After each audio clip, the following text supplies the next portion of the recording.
Sit. Good. So I'm going to release her to be free.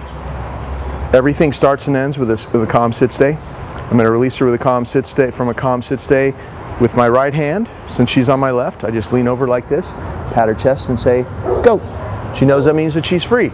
She could be free for 1 minute or 1 hour or till tomorrow, it's up to you.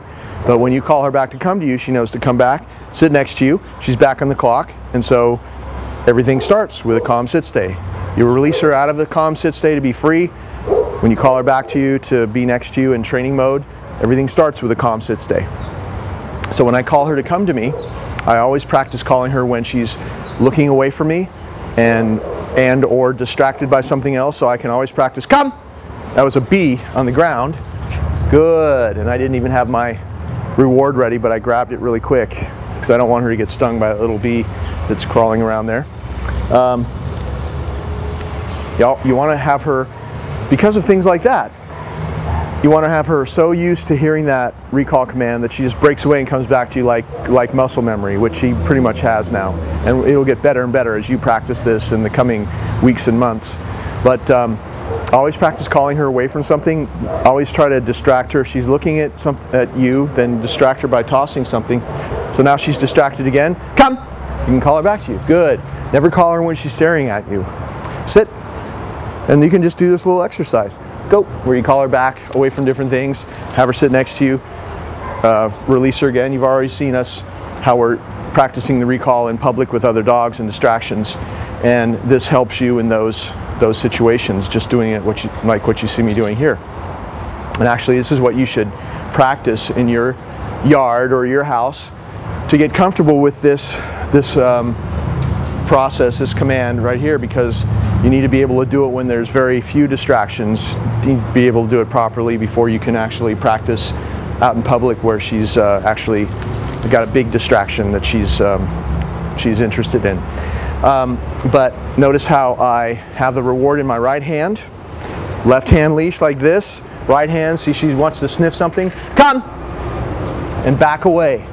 Good, and then the left hand takes the leash. You step into her, have her sit. Good girl, good. You can reward her if you want, or not, or you can say good and give her a pat on the head without the food. That still is a reward for her. With your right hand, go. That's how you release her again. If you're going to call her back to you, left hand leash, right hand reward. See, it's a fist.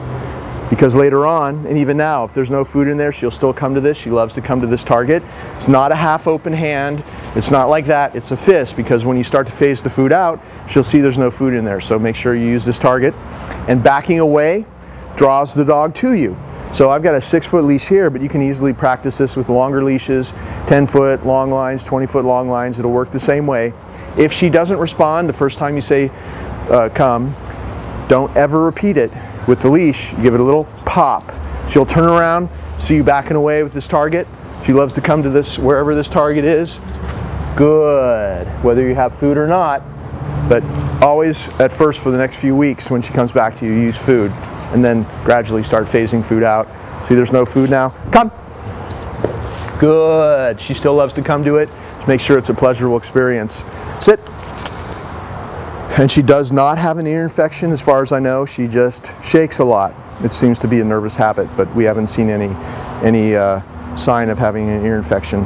At least I haven't checked today, but throughout her stay there hasn't been anything. So I think it's just something that she does a lot. Just make sure you follow those simple rules when you're calling her back to you, and you'll have it off leash as well, as long as you continue doing it the way you see me doing it here. Okay.